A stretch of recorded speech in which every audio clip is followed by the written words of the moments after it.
Hola, buenas noches, ¿cómo están? Un cordial saludo desde Atlanta, Georgia, acá en los Estados Unidos.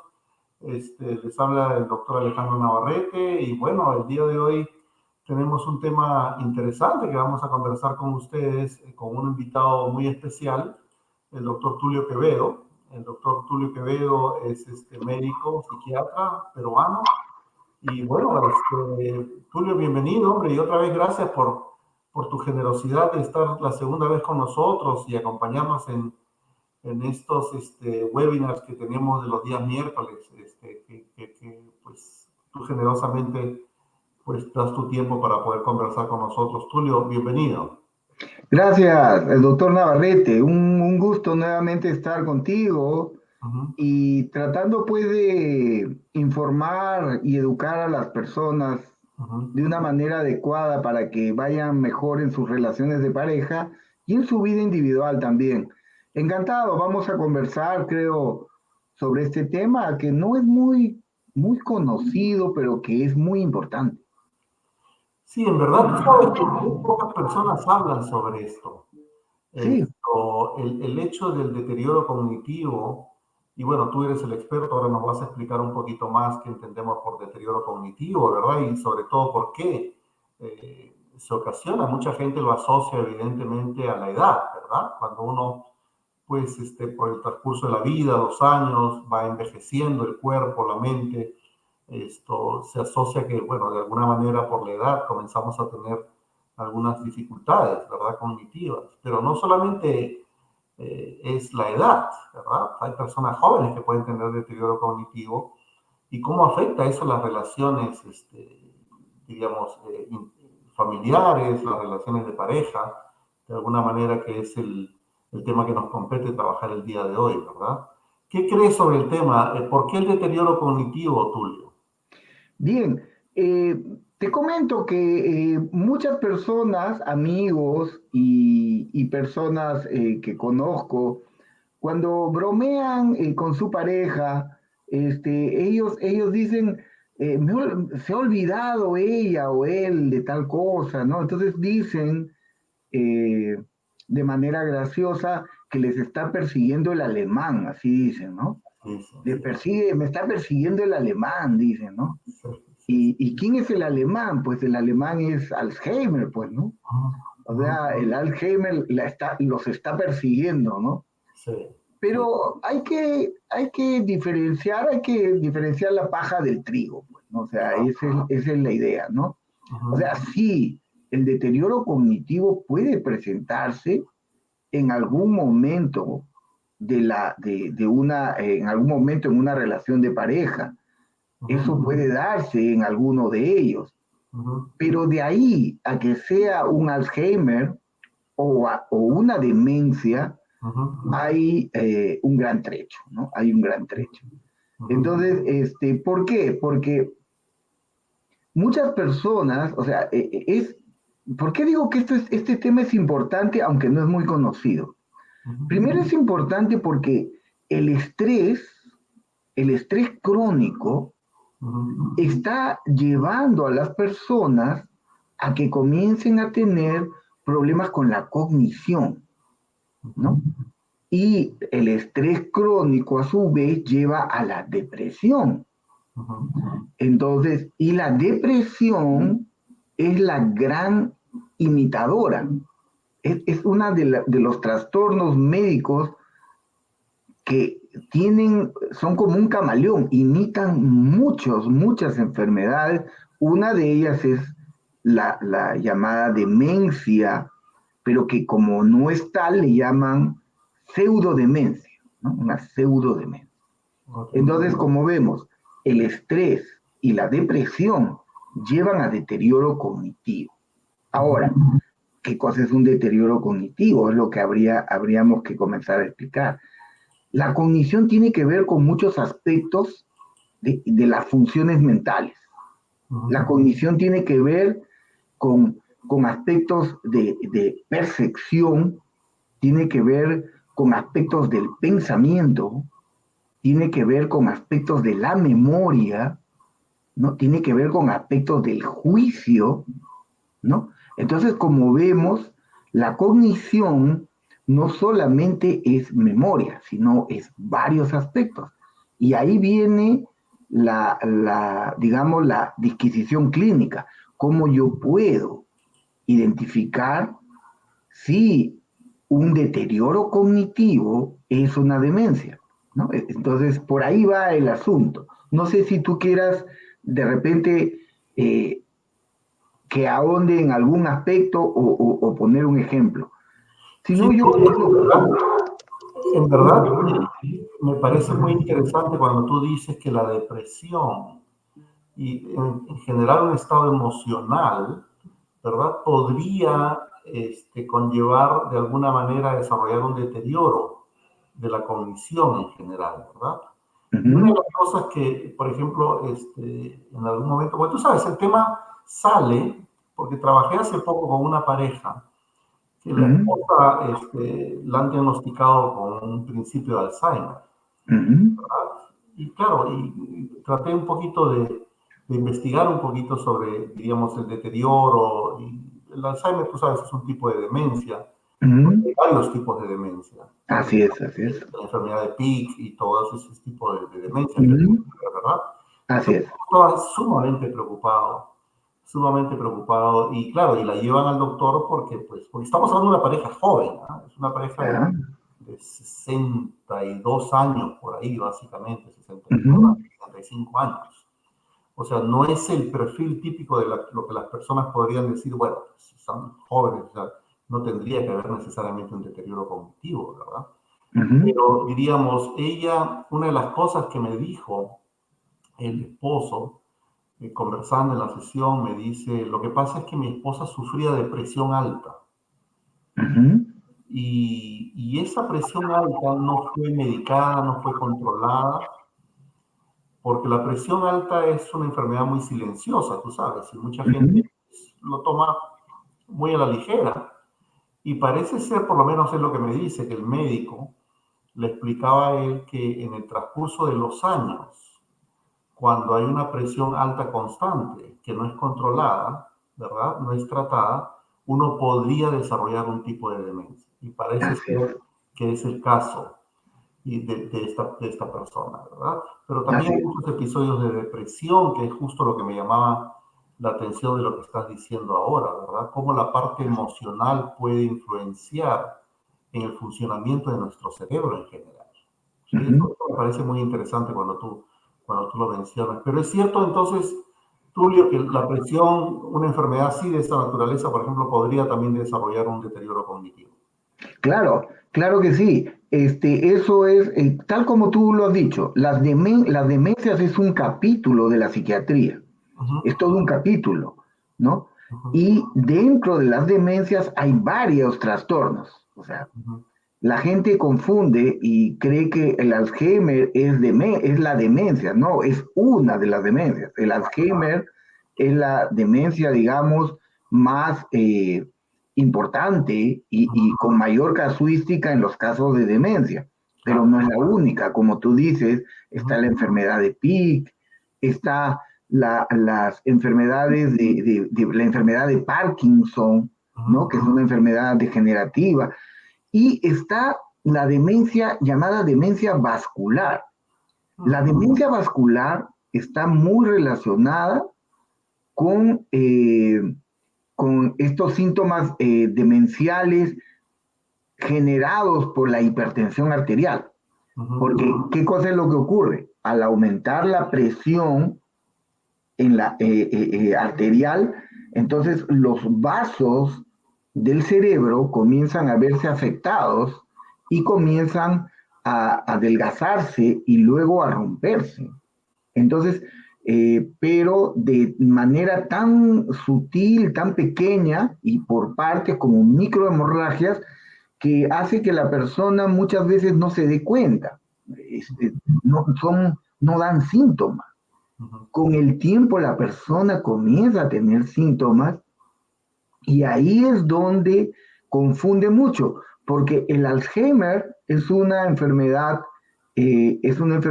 demencia que va de manera progresiva, Ujú, progresiva. Las personas que entran en la demencia es como que, imagínense ustedes que están entrando a Londres, ¿no? En esas películas de terror, en donde ustedes comienzan a entrar en la neblina y comienzan a entrar y ya no se dan cuenta ni dónde está adelante ni dónde es atrás.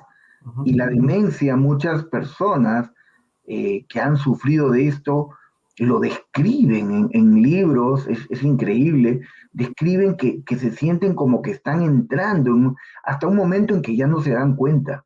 Entonces, y es progresivo y no hay marcha atrás. En cambio, la demencia vascular no. La demencia vascular tiene una característica diferente. O sea, en unos momentos está lúcido, está bien, y tú conversas con esa persona y tú dices, oye, qué bien, qué bueno. Y en otro momento está con los síntomas de demencia. Entonces dicen, ah, no, esta persona está fingiendo, ¿no? O dicen otras cosas, ¿no? Pero en realidad no piensan, no creen que es una demencia, pero es una forma de demencia, la demencia vascular. Y a veces hay casos mixtos de demencia vascular con demencia de Alzheimer, ¿no? Entonces, como vemos, pero ¿de qué se quejan los pacientes? Los pacientes se quejan de la memoria fundamentalmente. Y ahí está la diferencia con la depresión. Voy a hablar un poquito de esto y luego tú vas matizando probablemente con la con la casuística que tú tienes. Sí. Lógico, vas a darte cuenta que en las parejas se puede dar esto, o sea, se puede dar. Y te vuelvo a repetir, no es broma, porque muchos dicen, me persigue el Alzheimer. Ah, probablemente algunos sí, pero más frecuente que eso es la pseudodemencia, la depresión, ¿no? Entonces voy a hablar de estas dos cosas para ver, separar la paja del trigo. ¿Qué cosa es una cosa y qué cosa es otra? Las demencias se caracterizan fundamentalmente por olvidos. O sea, la persona se va olvidando de las cosas. Generalmente se olvida de lo más común y llamativo. ¿Qué cosa es? Números telefónicos, eh, objetos, dinero, cosas que yo pongo en algún lado y luego no me acuerdo. Muchos se quejan de que dicen, guardé mi dinero, pero no sé dónde está. O, también lo he guardado, ¿no? No es que también lo haya guardado, lo que pasa es que tiene esos olvidos. Entonces, las demencias se caracterizan porque afectan en la primera fase fundamentalmente la memoria. Y la memoria, hay dos tipos de memoria, ¿no? La memoria reciente y la memoria remota. La memoria reciente tiene que ver con los hechos actuales, o sea, con aprender, por ejemplo, números telefónicos, aprender nombres, acordarte de rostros, eh, hechos actuales, qué cosa comí ayer, qué almorcé hoy día en la mañana, qué desayuné. No, o sea, eso está relacionado con la memoria reciente. La memoria remota es diferente. La memoria remota son mis hechos antiguos, mis hechos de la infancia, lo que yo estudié, las cosas que yo hice, ¿no? Donde nací, todas esas cosas, esa es la memoria remota. Generalmente, o sea, el Alzheimer empieza o las demencias empiezan afectando la memoria reciente. O sea, tú vas a ver que las personas, las parejas se quejan, oye, ella se olvida de su teléfono siempre, ya me tiene harto, dicen, ¿no? Ya me tiene harto ya. Este, cada que sube al carro dice, ¿y dónde está mi celular? Y dice, yo qué sé, ¿dónde estará tu celular? No, pero, y de repente ya lo tiene en la cartera. O algo más gracioso, dice, ¿dónde están mis lentes? Pero si los tienen puestos, ¿cómo que dónde está mi lente? Pero eso no es demencia. O sea, eso no es demencia. Eso es un problema que tiene que ver mucho con la atención. O sea, porque la persona que tiene una pseudodemencia, o sea, una depresión, o está la persona con mucho estrés, comienzan a haber dificultades en la atención y en la concentración. Y la persona le achaca eso a la memoria. Vamos a poner un ejemplo. Es como si yo agarrara este celular, ¿no? Yo lo agarro y voy a tomar una foto. Te voy a tomar una foto, Alejandra. Entonces yo tengo que fijar bien el celular para tomarte una buena foto, ¿correcto? Entonces, tú te das, y muchas personas tienen trípodes para poner la cámara, que no se mueva, entonces la foto sale perfecta. O sea, la cámara es mi atención y mi concentración. Y la foto que sale es mi memoria. Pero mire, entonces mientras mi atención y concentración son mejores, como un trípode, mi memoria va a estar bien. Pero ¿qué pasa cuando yo te voy a tomar una foto, pero estoy temblando, ¿no? Tiemblo, puede ser de sorpresa, de miedo, no sé. No te he visto hace tanto tiempo, Alejandro, entonces te voy a tomar una foto y tiemblo. La foto, lógicamente, va a salir borrosa. Y eso tiene que ver, en el estrés y la depresión, tiene que ver más con aspectos de atención y de concentración. O sea, la persona está distraída, esa es distractibilidad fácil. La persona está distraída, su mente está en otro lado. Entonces, lo que hace en el momento presente se olvida porque no está poniendo una buena atención en lo que está haciendo. Entonces le achaca a la memoria. Dice, es la memoria. No, no es la memoria. Es la atención y es la concentración. En cambio, en los procesos demenciales sí hay un trastorno en la memoria. Ya es diferente. Ahí empieza una disquisición, digamos, inicial para hacer una diferenciación. ¿Qué cosa es demencia o pseudodemencia o estrés crónico y qué cosa es una demencia real dentro de las tantas demencias que hay, ¿no?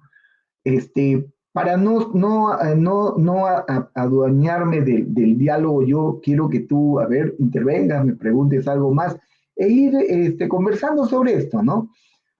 Alejandro, Ok, estoy... perfecto, perfecto. Ahora, entonces, muchas personas o parejas cuando observan esta pérdida de memoria, pueden tener este temor de decir, oh Dios mío, estoy entrando en un proceso de demencia Exacto. o un inicio del Alzheimer, pero podría ser también factores emocionales de esta tensión, esta Así es, concentración, ¿verdad? Que de alguna claro. manera dificulta la atención, por lo tanto la memoria. Así es, Ok, entonces exactamente. podría ser que sea un problema más de depresión que de demencia exactamente. Así es, Ok, exacto. O de estrés crónico, o de porque el estrés crónico también afecta los procesos de aprendizaje, porque en el estrés crónico también hay problemas emocionales, hay problemas digamos, de atención, hay problemas de concentración, hay una sensación, pues, de irritabilidad, ¿no? Un mal humor, o una serie de dolores y problemas y anda la gente muy preocupada, no maneja bien su diálogo interno, están muy preocupados, ellos están autoinoculando más preocupación, entonces todo eso, todo eso afecta a la memoria, todo eso afecta a la memoria, o sea, afecta el grabado de lo que yo experimento. Porque, ¿de qué se trata la memoria? La memoria se trata de grabar todo aquello que tiene relación con mis órganos de los sentidos, o sea, con mi visión, con mi olfato, con mi gusto, con mis sensaciones táctiles. Entonces, eso más la interpretación de ello, que es el pensamiento, comienza a grabarse, ¿no? En zonas de mi cerebro que tienen que ver especialmente con el hipocampo, ¿no? Entonces, yo comienzo a grabar eso, entonces lo convierto en una idea o en un hecho, ¿no? Entonces, eso se va grabando, se va grabando. Pero cuando yo sufro de estrés crónico o tengo depresión, este proceso se comienza a alterar. O sea, ya no es el proceso de, digamos, limpio, de una grabación limpia, sino ya comienza a ver, digamos, a entorpecerse por problemas emocionales, por problemas, digamos, de mal humor, problemas de esa índole, ¿no? Entonces, ahí es cuando nosotros comenzamos a diferenciar. Por eso es bueno hacer una buena entrevista para diferenciar que una demencia no es tal, sino es una depresión o pseudodemencia. Yo he visto muchísimos casos en mi experiencia, muchísimos casos de personas que les han diagnosticado de demencia, ¿no? De demencia, cuando en realidad de lo que se trataba era de una pseudodemencia. Entonces acá Anita Hernández, por ejemplo, está preguntando, ¿cómo se pueden diferenciar los síntomas asociados a la edad de una posible demencia? O sea, igual, también los síntomas asociados a la edad tienen que ver mucho con esto, lo que llaman deterioro cognitivo leve, ¿no? Entonces, el asunto es que en la demencia ya las cosas son más graves. En una demencia, ¿qué cosa van a ver? Ya en la demencia, el deterioro cognitivo, o sea, la memoria ya comienza a tener serios problemas y cada vez es peor. Entonces ya no solamente me comienzo a olvidar, o sea, de la memoria reciente, los hechos recientes, sino ya voy a comenzar a olvidarme de todo. Mi cerebro va a comenzar a borrarse. Y es un hecho triste porque las personas familiares de las personas que tienen demencia comienzan a darse cuenta que su ser querido ya no es el mismo, ya comienza a cambiar, ya comienza a volverse más como una especie de robot, ya no es ya sus emociones, sus recuerdos no son lo mismo. Y ya comienza a tener también lo que se llama, o sea, hay ya otros factores, por ejemplo, la fascia, ¿no? O sea, ya tienen dificultades ya para poder determinar, le muestras un lapicero, ya no se recuerda que se llama un lapicero, ¿no? O tú le muestras tus anteojos, cómo se llama esto, ya la persona ya comienza a tener problemas para nombrar a sus hijos, olvidar rostros, ¿no? Entonces ya comienzan a haber problemas afásicos, ya comienza el cerebro ya a ir en un franco deterioro. Y luego viene lo que se llama los procesos apráxicos, ¿no? Los procesos apráxicos ya vienen cuando la persona ya no es capaz de abotonarse, ¿no? Adecuadamente la camisa o ya es incapaz de hacer pequeñas maniobras, digamos, como por ejemplo nosotros le pedimos que haga el ala de una mariposa, que hagan actividades tan simples como estas, ya les cuesta trabajo. Entonces ya vemos fenómenos apráxicos, ¿no? Y luego ya comienzan a haber problemas ya de otra índole, ya comienzan a haber alucinaciones, ¿no? Alucinaciones auditivas que son muy comunes, alucinaciones visuales, ¿no? Que digamos, que se presentan generalmente cuando llega a las 4 o 5 de la tarde, la persona comienza a cambiar y ya comienza a volverse taciturna y comienza a referir y a ver cosas que no existen. Ya esas son las alucinaciones visuales, ¿no? Entonces, y comienzan a haber otros síntomas también que son asociados, que pueden ser ya síntomas depresivos y todo eso. Entonces, como vemos, en el caso de una demencia, esto va en franco deterioro, va en franco deterioro. Y de un año a otro ya comienzan a haber diferencias. En cambio, la persona que sufre de pseudodemencia no tiene esto. Y veo pacientes que les dicen, no, usted tiene demencia, pero en 4 años no ha habido ningún cambio. Lo único que tiene es su problema de atención, de concentración, de memoria y sus síntomas depresivos, que pueden ser tristeza, ansiedad, síntomas ansiosos, que puede haber una labilidad emocional y todo esto, pero que no cambia. O sea, la persona está ahí. O sea, bien raro, muy raro. O sea, yo no veo una demencia así, las demencias generalmente van en deterioro, ¿no? Entonces, esta es una de las formas como podemos nosotros ir diferenciando. No se puede diferenciar en un corte transversal, O sea, claro. yo no puedo decir, este es demencia, este es pseudodemencia de la noche a la mañana. Eso hay que ir evaluando, evaluando, ¿no? Y otra cosa también, cuando nosotros diagnosticamos de una depresión y damos antidepresivos, entonces Ujú. vemos que la respuesta del antidepresivo es increíble. Entonces la persona comienza a salir de ese estado y comienza a mostrarse como era antes, ¿no?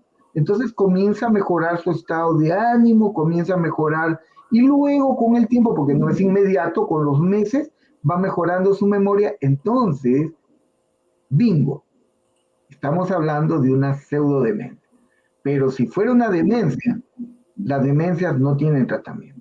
Todos los tratamientos que se dan por demencia son, hay resultados ambiguos, hay gente que está a favor de los antidemenciales, hay gente que no, pero hasta el Ujú. momento no hay ningún medicamento que sea efectivo para tratar la demencia, ¿no? Entonces, como ves, hay muchas formas de poder identificar si este problema es un problema demencial o es un problema de pseudodemencia, depresión o estrés, ¿no? Es diferente. Claro.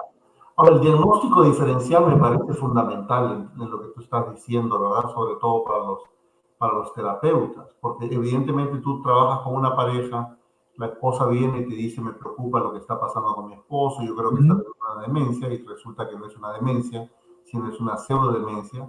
Pero hay otros síntomas, por ejemplo, que los psicólogos podrían confundir, por ejemplo, porque pues en demencia también se presenta mucho la paranoia, ujú. se presentan cambios de personalidad, se Así presenta es. agitación, alucinaciones, como tú les has dicho, ¿verdad? Ujú. A veces comportamientos inapropiados, Así es. ¿verdad? Y Sí, combinado con depresión y ansiedad también. así es. Entonces, claro, uno escucha esos síntomas y uno puede decir, o sea, puede ir al DSM-5, ¿verdad? Y comenzar a tratar de dar un diagnóstico y resulta, porque sobre todo lo más confuso para muchos terapeutas es, por ejemplo, si estos síntomas se presentan en un hombre que tiene 45 años, Ujú, ¿verdad? Y que tú dices, no, pues eso no es una demencia, ¿verdad? Porque, pues, ujú, ¿cómo alguien a los 45 años va a tener demencia? ujú. Pero hay diferentes causas para desarrollar una demencia. ¿Cuáles serían esas causas, Tulio, que tú podrías, digamos, resaltar de por qué una persona joven podría desarrollar una demencia, por ejemplo? Claro, en las demencias, especialmente las de Alzheimer, no se sabe la causa exacta. Hay una serie de teorías al respecto, el consumo de aluminio y una serie de teorías en relación a la alimentación y todo eso. Eh, o la falta también de uso del cerebro, o sea, por eso de deporte, o algunos que tienen que no le dan un adecuado uso a su cerebro, ¿no? No tienen actividades muy elementales, muy sedentarias. Entonces, muchas personas entran en demencia, pero en realidad en Alzheimer, pero el Alzheimer todavía no se sabe la causa. La única causa de la que sí se sabe es la demencia multiinfarto. O sea, ahí sí está demostrado y puedes tú tomarle una resonancia magnética o una MRI o puedes tomarle una tomografía cerebral y vas a ver que hay una disminución de la capa de la zona gris y que vas a ir viendo tú también ahí que hay microinfartos cerebrales y acumulación de ciertas sustancias hialinas. Entonces, tú vas a decir, oye, esta es una demencia, probablemente una demencia multiinfarto, ¿no? Pero en el caso del Alzheimer no vas a ver eso, o sea, lo que lo que es característico en el Alzheimer ya son esas microfibrillas que se hacen, pero fundamentalmente ya en el tejido cerebral, ya cuando la persona ya ha fallecido, o sea, hay cambios involutivos en el cerebro que se notan, ¿no? Disminución de las cortezas de la capa gris, de la zona gris, hay también agrandamiento de los ventrículos y una serie de cosas que se presentan en las personas de edad, que es típico de las personas de edad. Pero no hay nada que podamos decir que esta sea la causa, pero sí, como tú hablabas de esta pareja ella sufría de hipertensión, sí es el caso. Y vuelvo a repetir porque es importante, confunde, confunde mucho el hecho de que en un momento esté bien y en otro momento esté mal. Entonces, yo he tenido varios pacientes que se quejaban porque su pareja o porque su familiar está fingiendo, no puede ser, ¿cómo va a ser eso una demencia? Y si es una demencia multiinfarto, o sea, Ujú, es común en ellos, ¿no? claro. Ahora, también, Tulio, he tenido experiencias cuando hacía mucha terapia individual, yo en algún momento en el Instituto de Consejería de Atlanta, en la clínica donde trabajamos, trabajaba con muchachos que habían tenido accidentes. Ya. Y me acuerdo mucho de un caso, ¿verdad? De un hombre muy joven, que estaba en quizás 40 años por ahí, que había tenido un accidente automovilístico a raíz del accidente automovilístico comenzó a desarrollar conductas muy inapropiadas y sobre todo Ujú. mucha impulsividad, ¿verdad? Él era de las personas que llegaba a la oficina, en el consultorio y se tiraba al suelo. Y llegaba con su enfermera, ¿verdad? Y la enfermera le decía, pero oye, pero levántate pues, ¿cómo vas a estar en el suelo si estás en la oficina del doctor? Ujú. Siéntate. Y él decía, a mí no me importa, a mí no, pero ¿qué va a decir la gente? A mí no me importa lo que va a decir la gente, ¿verdad? O sea, tenía ese tipo de conductas. Ujú. Comenzó a tener una pérdida de la memoria también muy severa y él como que regresionaba muchísimo y cuando conversábamos, me decía, ¿y dónde estoy? Una Ujú. desorientación completa, ¿verdad? Ujú. Esto se parece cuando yo era niño y te hablaba de cosas, vívidamente recordaba mucho las cosas de niño, de adolescente, Ujú. ¿verdad?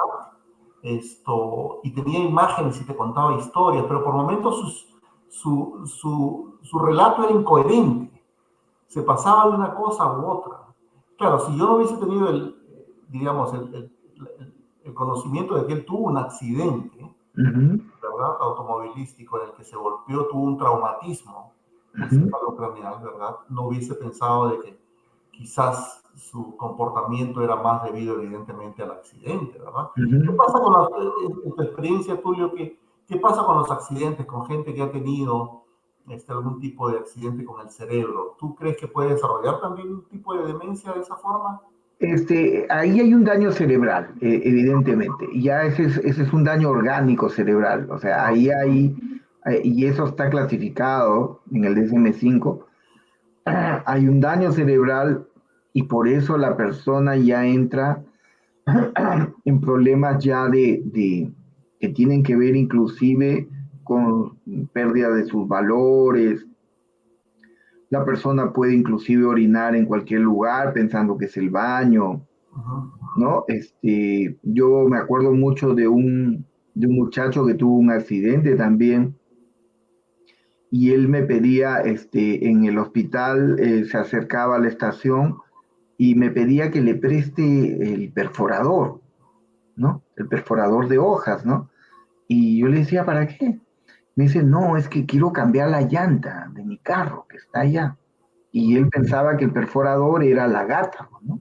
Ujú. Y entonces, ellos ya definitivamente en una lesión de ese tipo, eso ya es muy serio, porque ya prácticamente el cerebro ha sido dañado y en diferentes áreas, de acuerdo al impacto, Ok. ¿no? Generalmente si el impacto es en este sentido, el daño se desarrolla en el sentido contrario, o sea, en un golpe, si yo me golpeo la frente es en la parte occipital donde se va a dar el daño, o al revés, si me golpean en la parte occipital, en la parte frontal es donde se va a ver porque el efecto del golpe la vibración va a hacer daño en la parte posterior, o sea, ¿no? Al golpe.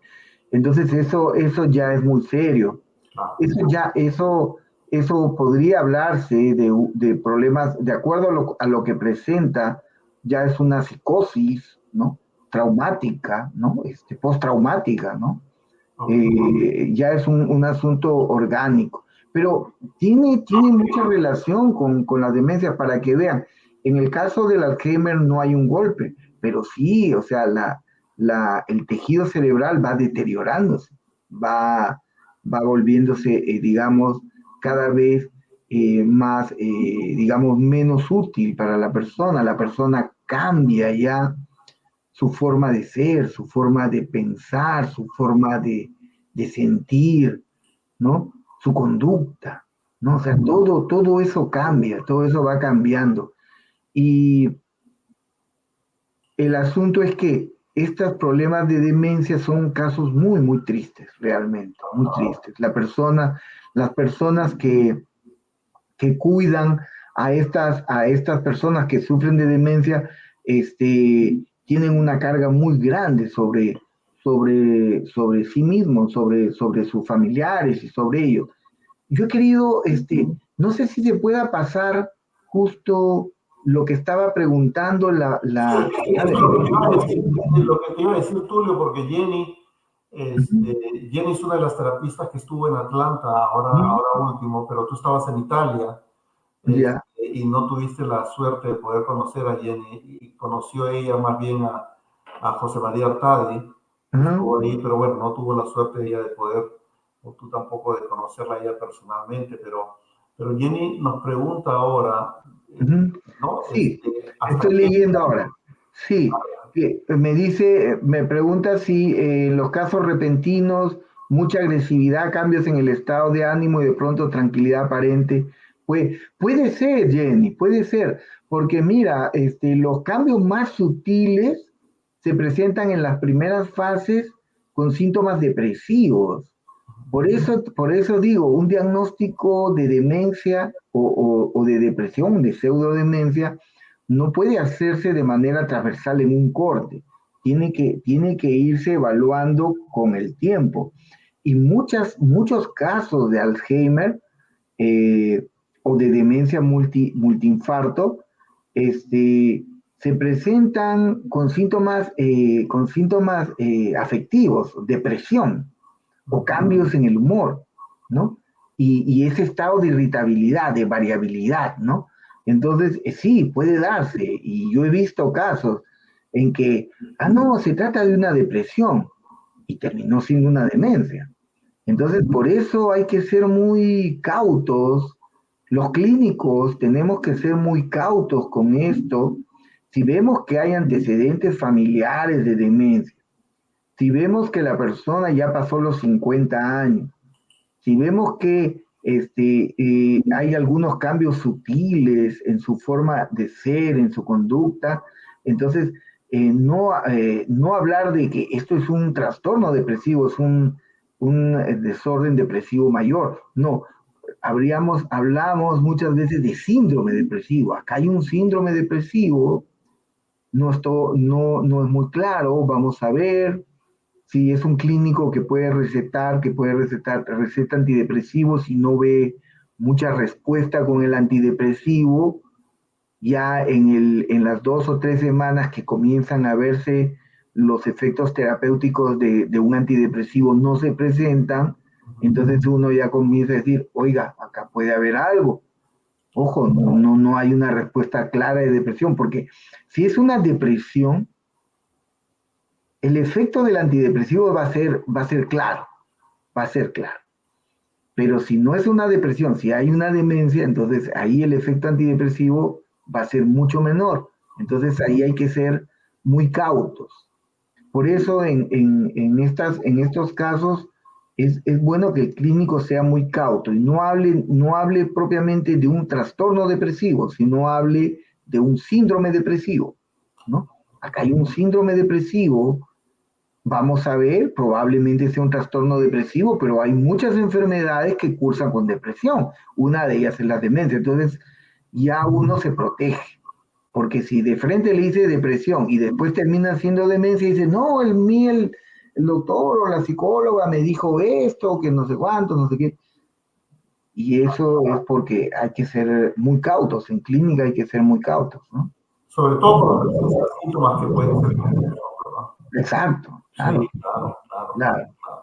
Ahora, Tulio, esta es la gran pregunta, mira, porque yo creo que tiene que ver mucho con establecer una vida saludable también, o sea, Ujú, porque pues, como tú dices, hay diferentes causales, digamos, de desarrollar una demencia, pero lo cierto también es que está comprobado que si uno mantiene una vida saludable, la posibilidad de desarrollar demencia se minimiza, ¿verdad? Porque pues, ujú, tenemos un cerebro pues saludable y podemos vivir tranquilamente hasta los 80 años o 90 años, no sé, y estar totalmente lúcidos, ¿verdad? así Yo es, tengo a mis así es, suegros que pasan los 80, cerca de los 90 años y tú tienes una conversación de lo más normal con ellos y tienen una lucidez impresionante. Y claro. puedes ver a otras personas de 60 años que de repente ya comienzan a manifestar un deterioro moderado a severo muchas veces. Entonces, ¿cómo es que mientras envejecemos podemos mantener digamos, esta salud cerebral?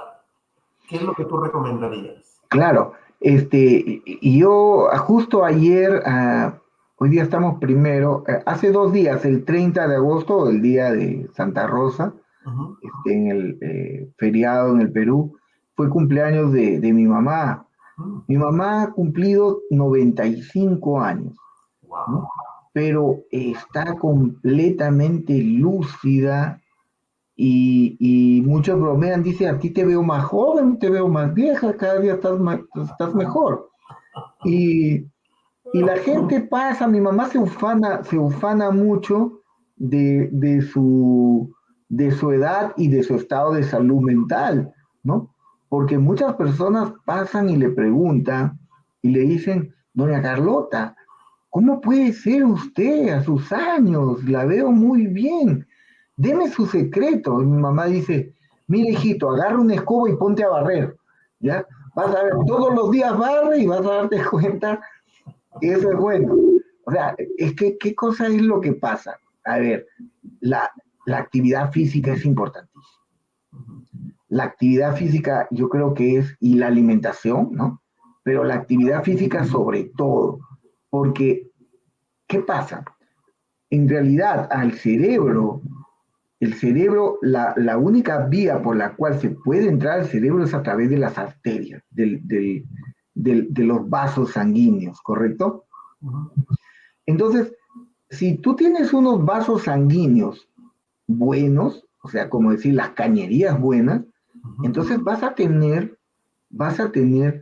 una buena vejez y con una buena salud mental. Ujú. ¿Y cómo tú haces que tus arterias se mantengan abiertas, frescas, lozanas, circule bien la sangre? Con actividad física. La actividad física es fundamental. Se ha visto que existen diferentes factores, ¿no? Diferentes factores bioquímicos. Una de ellas es la prostaciclina, por ejemplo, que comienza a secretarse cuando hay actividad física. ¿Y qué cosa produce la prostaciclina? Es como especie del desatorador de cañerías. Cuando uno le echa, compra en Home Depot o en algún lugar, en el Home Center, Una ferretería, ¿verdad? Sí. compra estos granos y estas cosas para lavar la cañería, Ujú. entonces no se pegan, no se pega el sarro a la cañería y la cañería dura muchísimos años. Es Ujú. igual, o sea, cuando uno hace actividad física, se ha demostrado ya que se secretan diversas sustancias que sirven como especie de desatorador en las arterias. Entonces, un cerebro con buenas arterias asegurado un éxito, o sea, ahí va a haber definitivamente una buena salud mental. Y otro, pues, es la alimentación. La Ujú. alimentación también tiene que ver mucho, o sea, se ha visto que la alimentación fundamentalmente con sustancias que tengan omega 3, omega 6 y todas estas sustancias producen también una buena salud de las arterias.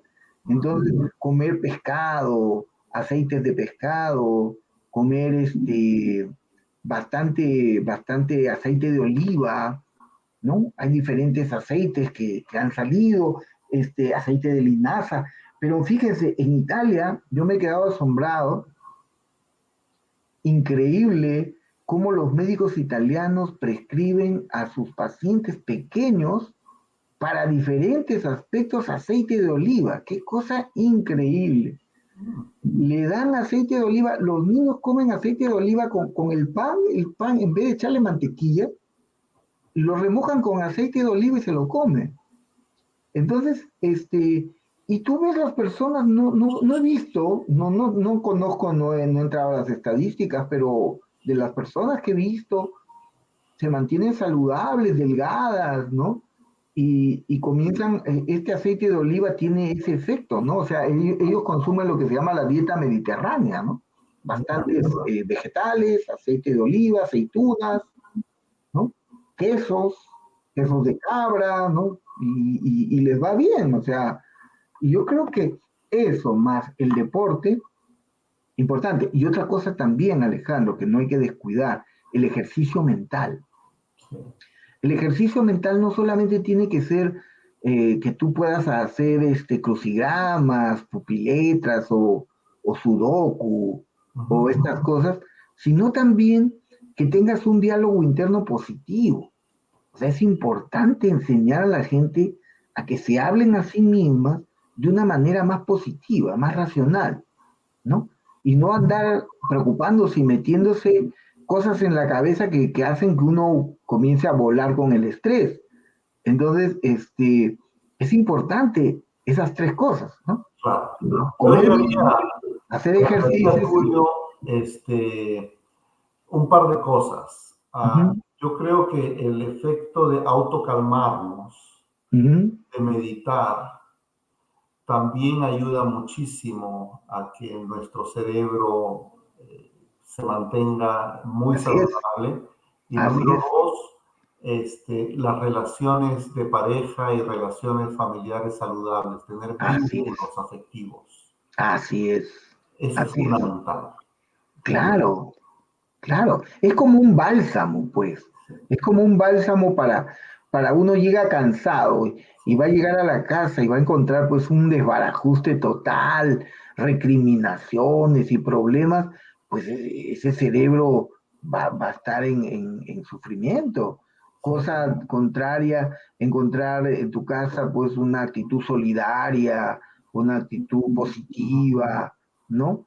Yo sé que hay problemas, las parejas, ¿qué pareja no tiene problemas? Tú que eres especialista en eso, las parejas tenemos problemas, pero también hay que aprender a solucionar esos problemas de una manera positiva y ahí tiene que ver mucho el autotranquilizarse, Sí, ¿no? La meditación es una buena forma de calmarnos, ¿no? De claro. calmarnos, sin usar medicación, calmarnos, ¿no? O sea, Sí, por pero supuesto. Ayuda mucho. claro. Fíjate una frase que encontré que pareció genial. La soledad eleva el riesgo de padecer deterioro cognitivo. La Mm, soledad es muy dañina para el ser humano, así es. muy dañina, muy dañina.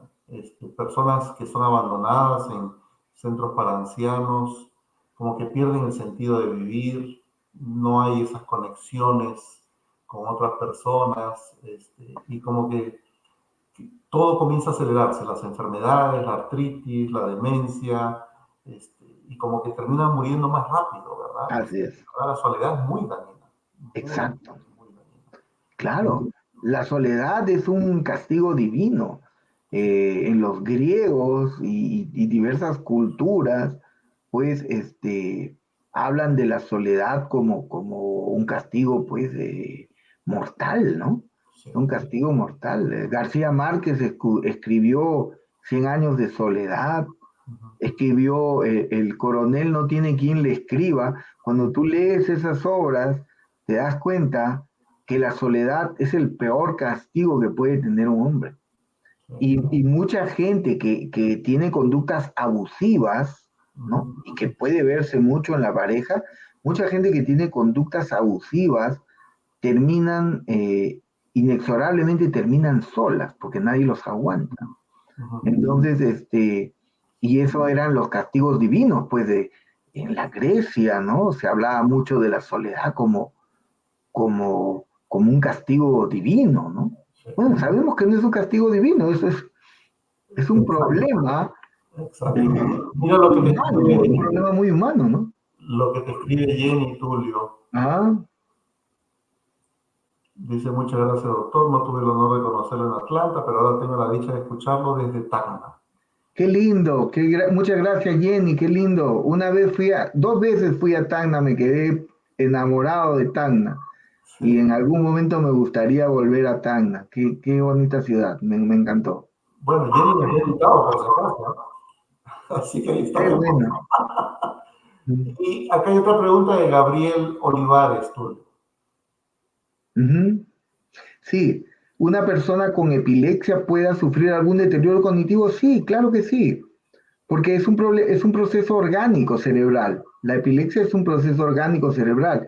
Y nosotros vemos en gente epiléptica que tiene problemas como cualquier otra persona. Una persona con epilepsia puede sufrir también de depresión, pero no hace demencia. O sea, si una persona tiene diagnóstico de epilepsia, ya no se puede diagnosticar de demencia, porque no es, no es, o sea, excluye el criterio diagnóstico. Pero evidentemente una persona con epilepsia puede hacer depresión, una persona con epilepsia tiene también deterioro cognitivo, deterioro orgánico. Tú conoces a una persona epiléptica porque muchas veces tiene también una personalidad un poco viscosa, ¿no? Tú lo ves redundante, lo ves como un disco rayado ahí que da vueltas alrededor de una idea. Entonces, el epiléptico tiene muchas características propias de la organicidad que tiene, ¿no? O sea, ahí hay un daño en el cerebro, ¿no? O sea, Ok. Ahora también, Jenny también agrega esta información, Tulio. ajá, tu mamá tiene 86 años, excelente, ¿no ves? Ya va a alcanzar a la mía, unos añitos más, ¿no? Y canta, baila, toca flauta, hace tai chi. Mi mamá es muy graciosa. Ella hacía el paso ese de la grulla de Karate Kid y nos matábamos de risa, imagínate. O sea, ella hacía la grulla y todos se reían, ¿no? Muy ocurrente, pero sí es cierto. O sea, también, pero una persona para que esté alegre tiene que estar con buena salud mental, o sea, es importante, porque una persona que está deprimida no te va a hacer la grulla, pero en ningún lado, o sea, Sí, lo que te va a mandar es a rodar, que es diferente, claro. pero fíjate, la mamá de Jenny, Tulio, de alguna manera resume lo que tú estabas diciendo sobre la actividad física, lo de Ujú. mantener el estado de ánimo, que Así es es, bailar, que es cantar, tocar un así es. instrumento musical, tejer, que es mantener un poco la actividad intelectual, cognitiva, ¿verdad? Esa actividad, y el tai chi como la meditación, Sí, evidentemente pues son cosas que se recomiendan muchísimo practicar a cualquier edad, ¿verdad? claro, la música, qué importante, tocar un instrumento o bailar, qué cosa tan importante. Se ha visto que la música tiene que ver necesariamente sobre áreas cerebrales que estimulan todo ese, digamos, todo lo bueno que puede darte un cerebro. O sea, es increíble. Muy bien, te felicito, Jenny, que tu mamá siga haciendo eso, que así va a pasar los 100. Fácil, fácil. Sí. Qué bueno. La abuelita de mi esposa, que murió pasando los 100 años, cuando cumplió los 100 años le hicieron una entrevista, pues, señora, ¿y cuál es el secreto, verdad? Cuando cumplió 100 Claro, años. Y ella enfatizó dos cosas que me parecían importantes. Ella dijo, caminar y leer, ese es mi secreto, claro. caminar y leer. Qué bueno. Leía Claro, todos los días, caminaba todos los días, pasando los claro, 100 años, imagínate. Una claro. mujer admirable, en verdad, admirable, admirable. Pero mira lo que te agrega Jenny Tulio. Ah, Ah, para Tacna, era qué bueno, ventana. Jenny. Qué bueno, Así que Jenny. hay que prepararnos. Hay que prepararnos para ir a la ciudad heroica, claro que sí, claro. Mira lo que encontré en algunas, estaba leyendo un artículo de National Geographic. Dice, a pesar de la demencia, la afectividad es lo último que se pierde.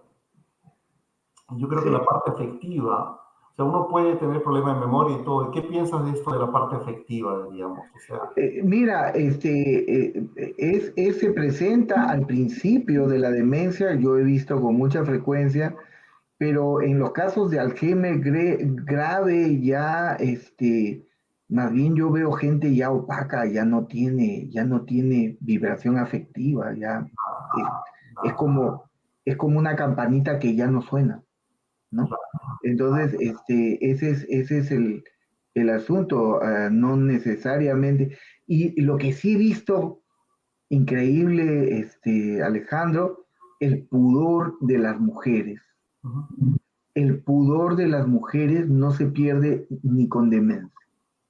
En las camillas de los hospitales donde a veces están los pacientes, hay mucho paciente y no hay muchas camas y, y ves tú a una mujer anciana, demenciada, que se destapa las piernas, cómo se tapa sus piernas, sus partes íntimas, se cubre, el pudor, que es increíble. Me daba a mí mucha tristeza ver ese tipo de cosas, pero el pudor en las mujeres creo que es lo último que se pierde. Eso se lo voy a decir a National Geographic, de repente lo pueden poner. yo creo que sí. Y decían ellos que el Alzheimer representa el 70% de la demencia. Exacto, así es. Sí. Y no afecta únicamente a la memoria o al lenguaje. Experimenta una progresiva disminución de los mecanismos de control. Así es. ¿Verdad? Y que son personas que se vuelven muy impulsivas. La capacidad de valorar lo adecuado o inadecuado de las cosas en el contexto social. En el contexto social, así es. Por eso que es esta persona que de alguna manera podría venir y echarse en el suelo o desnudarse o cosas así, ¿verdad? O insultar a la gente o ponerse agresiva de determinada forma también, ¿no? Sí, así es, así es. Sí. Y han habido casos que han sido denunciados por probable voyerismo, pero es que ya una persona con demencia muestra los genitales y no, para él no significa absolutamente nada, ¿no? Pero eso se presenta con bastante frecuencia. Sí, sí. Es algo que leí sobre lo que era demencia y relaciones sexuales también, ¿verdad? Porque ese es un área que no se ha tocado mucho, evidentemente, pero imagino que es un área que también se va a afectar, ¿verdad? Por supuesto, se afectan todas las áreas, pero la cosa es gradualmente, ¿no? O sea, todo es que es un capítulo bastante grande y yo hablo desde mi experiencia clínica, pero la idea es, si no, se da toda una conferencia con PowerPoint, ahí se da todos los datos de la...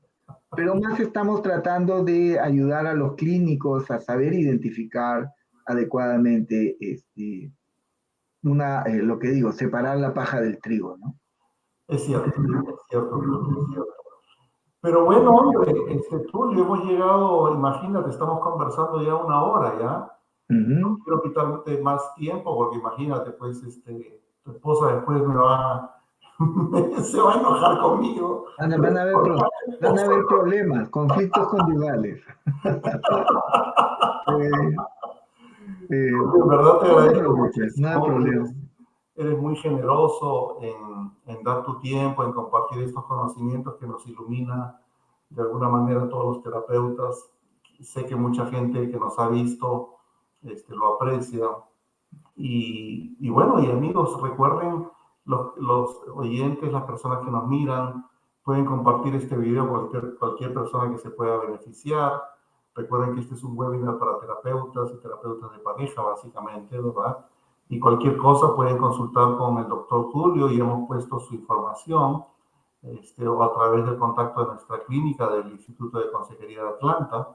También pueden comunicarse con él cuando si tienen alguna pregunta. Él es un médico psiquiatra con licencia evidentemente en el Perú y pues si Hay muchos terapeutas peruanos que necesitan la participación, la ayuda de un psiquiatra en el proceso de tratamiento.